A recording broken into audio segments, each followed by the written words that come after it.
अभी दीक्षा online classes में आपका हार्दिक स्वागत करता हूँ। पिछली वीडियो में हम समांतर श्रेणी के बारे में पढ़ रहे थे और हमने 5.1 कंप्लीट की थी और 5.2 हमारे चल रही थी। इस वीडियो में हम 5.2 आगे कंटिन्यू करेंगे। हमने पहला और दूसरा क्वेश्चन कर लिया था। अब दूसरा क्वेश्चन का जो सेकंड पार्ट है वो आपको करना है और थर्ड पार्ट भी आपको करना है। मैं फोर्थ पार्ट वाला क्वेश्चन आपको बता देता हूँ। फोर्थ पार्ट में क्या है आपके पास क्वेश्चन कि दी गई समांतर श्रेणी 11, 8, 5, 2 का एक पद -150 है क्या।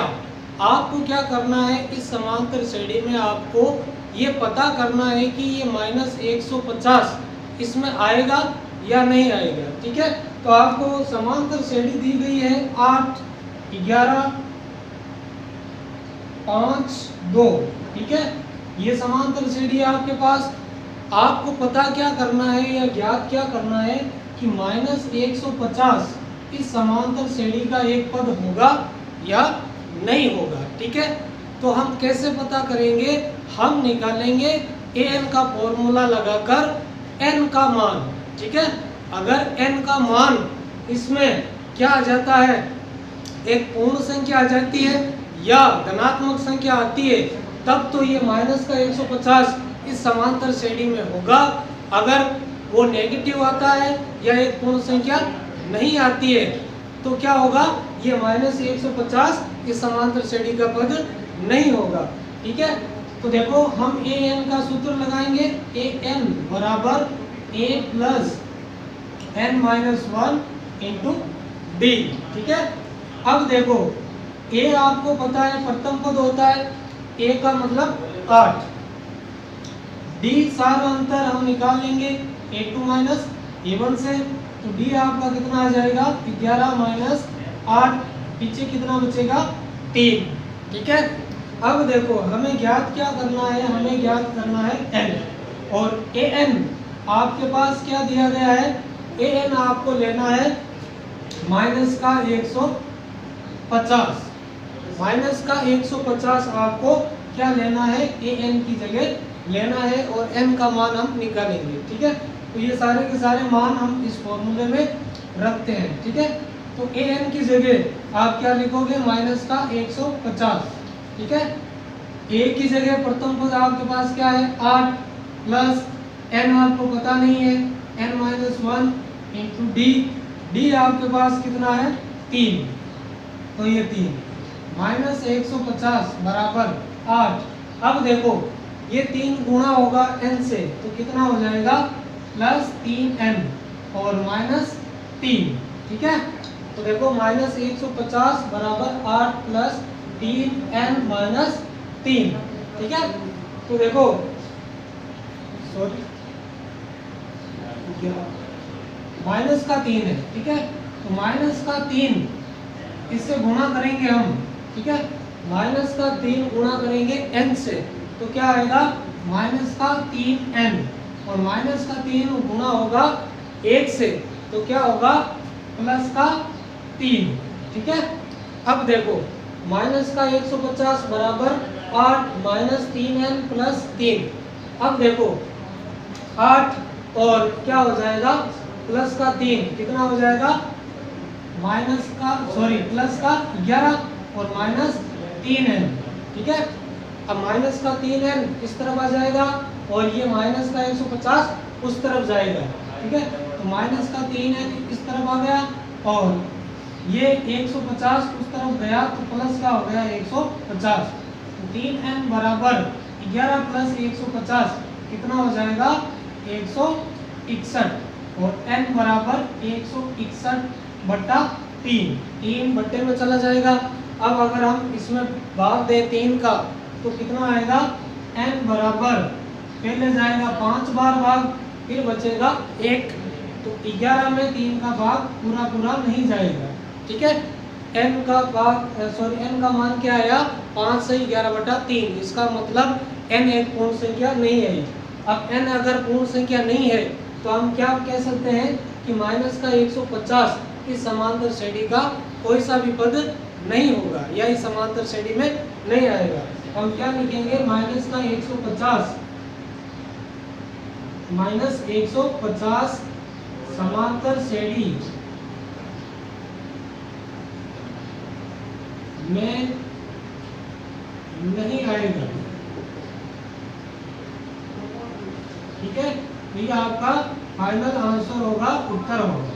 ठीक है, तो देखो n बराबर 5 सही 11/3 एक पूर्ण संख्या नहीं है, इसलिए ये माइनस का 150 इस समांतर श्रेणी का एक पद नहीं होगा। ठीक है, तो देखो अब अगला क्वेश्चन करते हैं 5.3 का। बाकी जो क्वेश्चन बच गए इसके आप करोगे 5.2 का तीसरा क्वेश्चन।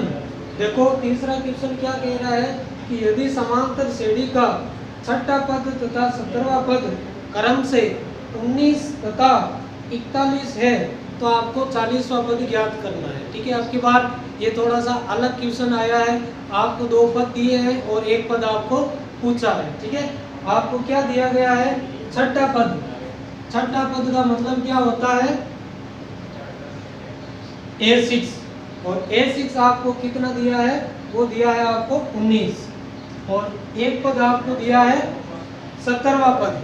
अब 17वां पद का मतलब क्या होगा, A17, वो आपको कितना दिया है, वो आपको दिया है 41, और आपको पूछा क्या है, ज्ञात क्या करना है, आपको 40वां पद ज्ञात करना है। ठीक है, तो कैसे ज्ञात करेंगे हम, सबसे पहले इसमें an का सूत्र लगाएंगे और इसमें an का सूत्र लगाएंगे।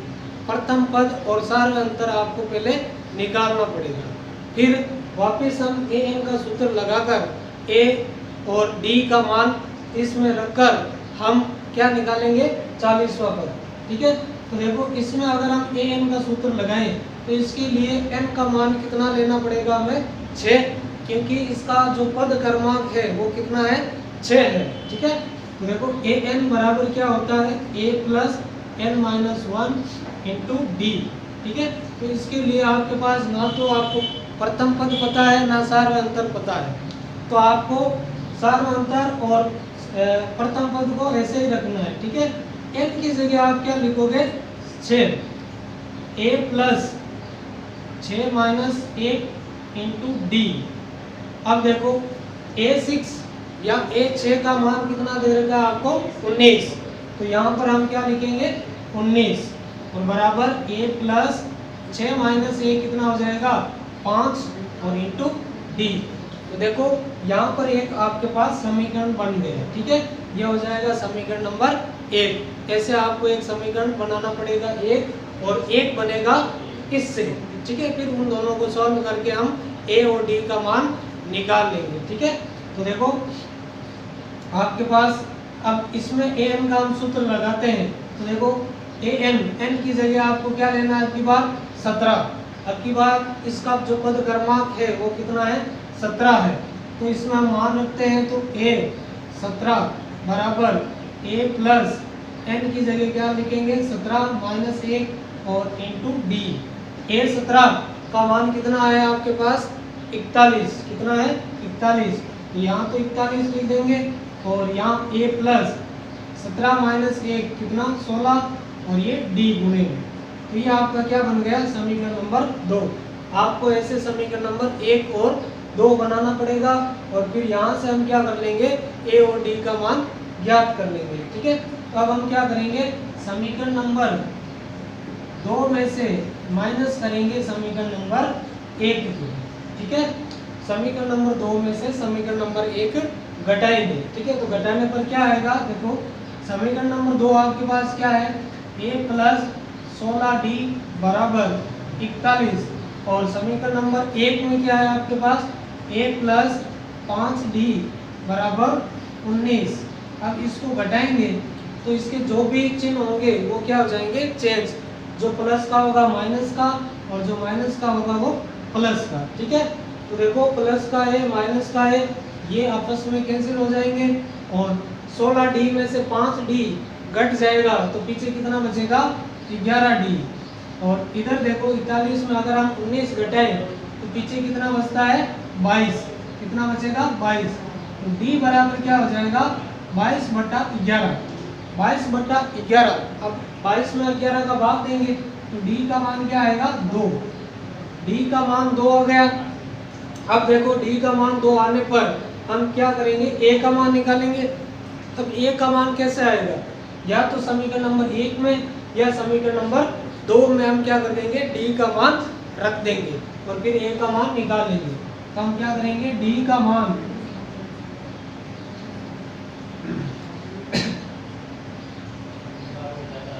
समीकरण नंबर 1 में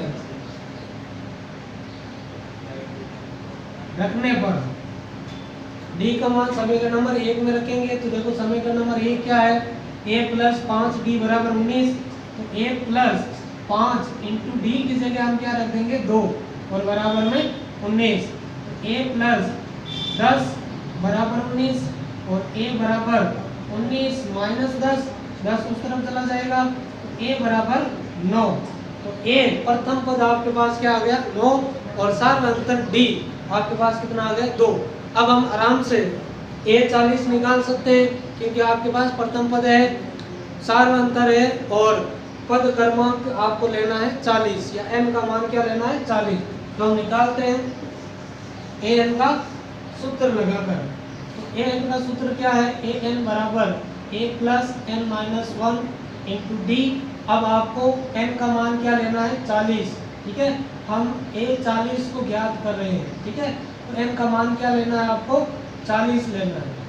तो a 40 बराबर, अब देखो प्रथम पद आपके पास कितना आया 9 प्लस n का मान 40 माइनस 1 इंटू डी आपके पास कितना आया 2।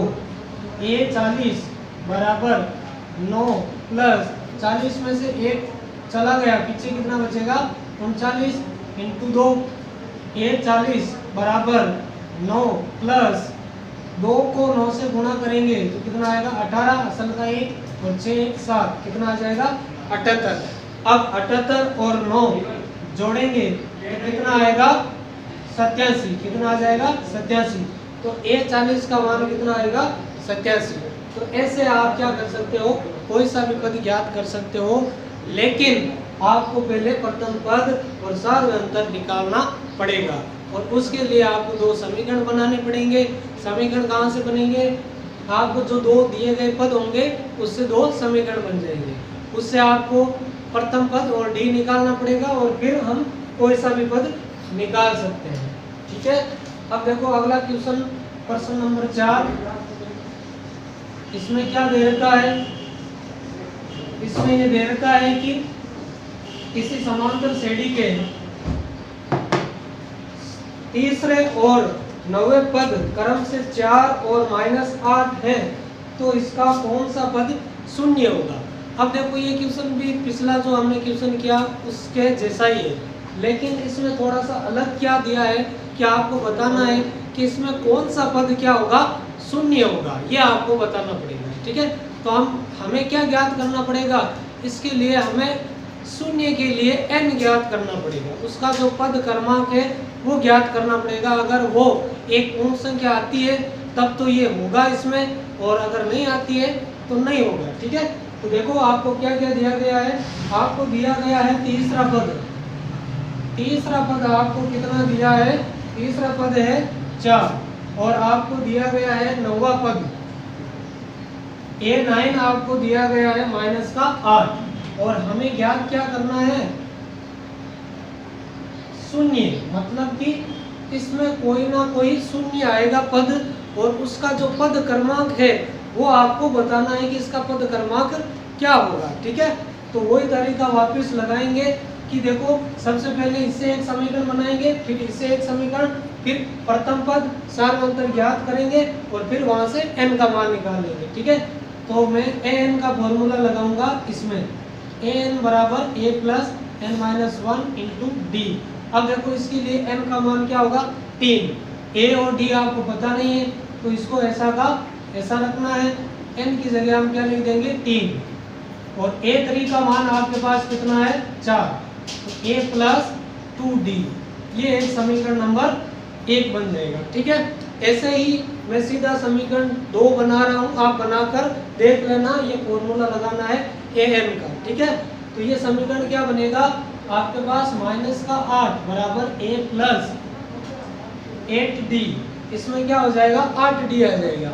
ये 9 है n का मान, तो एक कम हम करेंगे तो कितना आ जाएगा 8d। ये समीकरण नंबर 2। अब हम क्या करेंगे, समीकरण नंबर 2 में से क्या कर देंगे, समीकरण नंबर 1 को माइनस कर देंगे। ठीक है, समीकरण नंबर 2 में से समीकरण नंबर 1 माइनस करेंगे। ठीक है, समीकरण नंबर 2 आपके पास क्या है, a प्लस 8d बराबर माइनस का 8, और समीकरण नंबर 1 क्या है, a प्लस 2d बराबर 4। अब इसको घटाएंगे तो इसके क्या हो जाएंगे, चिन्ह चेंज हो जाते हैं, जो माइनस का है वो प्लस का हो जाता है और जो प्लस का होता है माइनस का।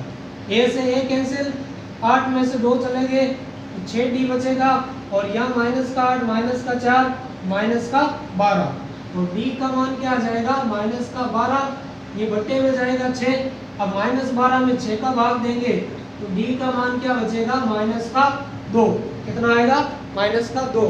अब हम क्या करेंगे, ये माइनस का 2 d का मान समीकरण नंबर 1 में रख देंगे, और वहां से क्या करेंगे, प्रथम पद का मान निकालेंगे। तो d का मान समीकरण नंबर 1 में रखने पर,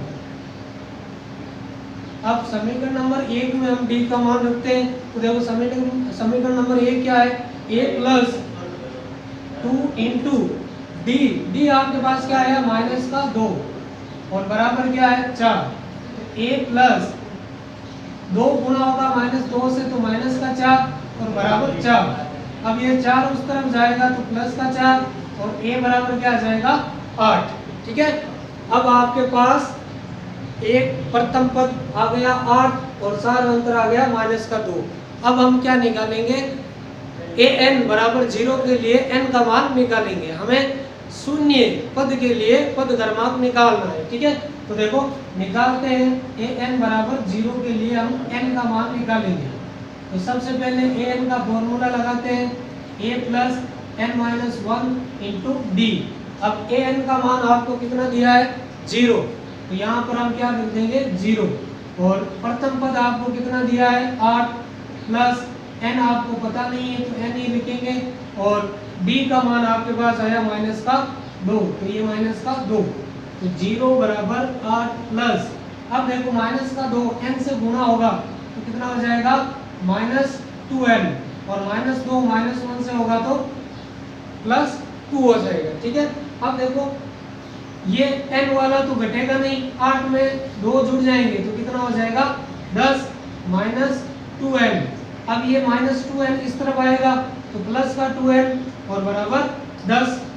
अब हम निकालेंगे n का मान, तो n बराबर 10 बटा 2, और 10 बटा 2 कितना आ जाएगा 5। इसका मतलब इस समांतर श्रेणी में 5वां पद क्या होगा, शून्य होगा। आपको आंसर में क्या लिखना होगा कि दी गई समांतर श्रेणी में 5वां पद क्या होगा, शून्य होगा। ठीक है, और जो बाकी क्वेश्चन आप पीछे बच गए हैं वो आपको करने हैं। ठीक है, और अगर ये वीडियो आपको समझ में आया है, अच्छा लगा है, तो इसको ज़्यादा से ज़्यादा शेयर करें, लाइक करें और इस चैनल को सब्सक्राइब करें। ठीक है, धन्यवाद।